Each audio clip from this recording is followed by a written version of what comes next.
We were talking about these internal demons that you struggle with, that you perhaps still struggle with. How do you work through that? How do you think about those now? I think what happens with a lot of us is that we end up talking to ourselves about what we don't want to do.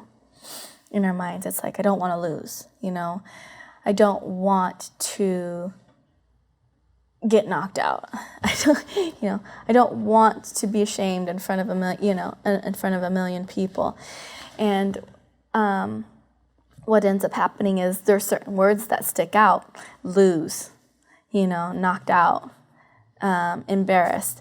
And our intention is to not have those things happen to us, but the words themselves, I think, speak louder than our intention, so I think it's important to try to reword our thoughts, if that makes any sense. Totally agree. But so instead of saying I don't want to lose, then I tell myself I'm winning,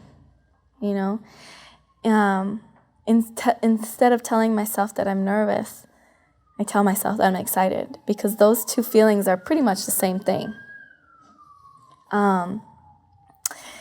Instead of telling myself I'm scared of this challenge, I tell myself that, I'm ready to rise to the occasion. And so I think that's probably one of the biggest shifts that I've been able to do for myself personally, is reword my thoughts. And that's helped a lot. And then with my sports psychologist, his name is William Shandon, and he has an amazing story. He's been a psychologist forever, and he's really helped me put together a game plan for my mental strength that's just as strong as the game plan that I have for my physical strength. And so what we do is we put together, a list of, we call them power words. And so, and we were talking about this earlier, if in the fight you're having a conversation with yourself, then you are no longer in the present moment, and you're not able to perform in the present moment. So you can have this conversation with yourself, like, no, don't get hit, move to the left, now it's your turn to throw the punch. And that's like 2 sentences. And that's 2 sentences too long. So instead of having these conversations in our head, which are natural, we use power words. And so one of my power words is flow. But within that one word, there's a whole world that lives in that word.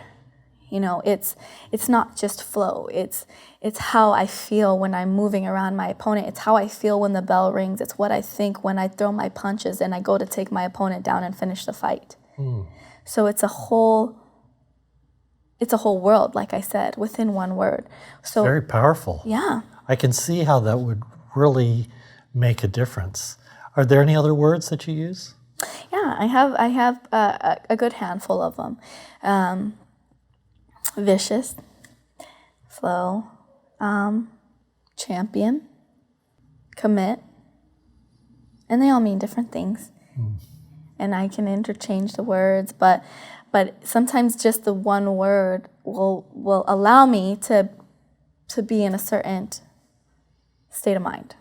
So instead of having this conversation, it's just that one trigger word. Yes. And it kind of sets the stage and to allow things to happen in the present moment. Mm-hmm. And that's something that I kind of tried to and want to try to relate to my father-in-law. Some of those same things, is that, because it's so easy to get wrapped up into listening to your negative thoughts, and it's not done intentionally, but somehow the negative thoughts overpower the positive thoughts, and that's not a good place to be. Well, when you have tools like that to overcome it, then eventually it becomes habit, and then you have to think about it less, right? That's true, but it's that. I think the biggest transition is knowing what you have to do and actually applying it. Want to see the entire conversation? Well, you can find it right here. And subscribe here so you don't miss a thing. Thanks for watching. I'm Jay Menez, and I'll see you on the next episode of Hollywood Real.